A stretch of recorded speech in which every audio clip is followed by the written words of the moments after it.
खींचिए के साड़ी हमार बिगड़ले बहाल के ओ बिगड़ले बहाल के देवरवा ए बलम जी हमार काट लेता गाल के देवरवा ए बलम जी हमार काट लेता गाल के। तो हेलो दोस्तों, आपका स्वागत है हमारे YouTube channel writer Mahesh Prajapati में। तो दोस्तों, आज हम एक न्यू ट्रैक लोकगीत पति पत्नी का मैटर लेकर आए हैं, जो फुल और फ्री है। काफ़ी अच्छा मैटर है, कोई भी सिंगर इसे गा सकता है। मार्केट में बजने वाला मैटर है, हिट होने वाला मैटर है। तो चलिए स्टार्ट करते हैं बिना समय गवाए मुखड़े के साथ। सारा मोर सिस्टम उघार करेला, कोरा में धरी हमसे प्यार करेला। सारा मोर सिस्टम उघार करेला, कोरा में धरी हमसे प्यार करेला। खींचिए के साड़ी हमार बिगड़ले बहाल के ओ बिगड़ले बहाल के देवरवा ए बलम जी हमार काट लेता गाल के देवरवा ए बलम जी हमार काट लेता गाल के। अंतरा फर्स्ट।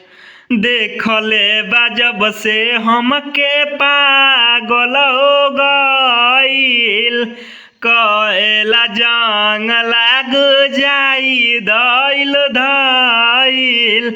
देखले बाजब से हमके पागल हो गईल, कएला जंग लाग जाई धइल धइल।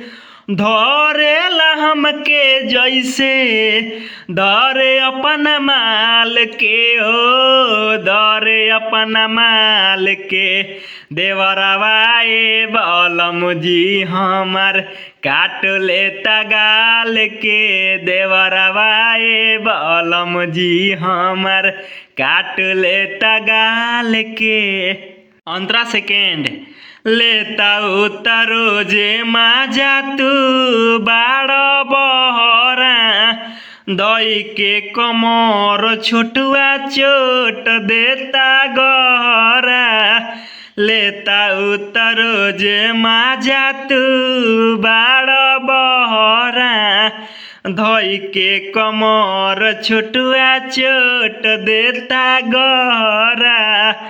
देखी सुघराई हमार कोई बाड़ू कमाल के ओ कोई बाड़ू कमाल के देवरवा ए बलम जी हमार काट लेता गाल के देवरवा ए बलम जी हमार काट लेता गाल के।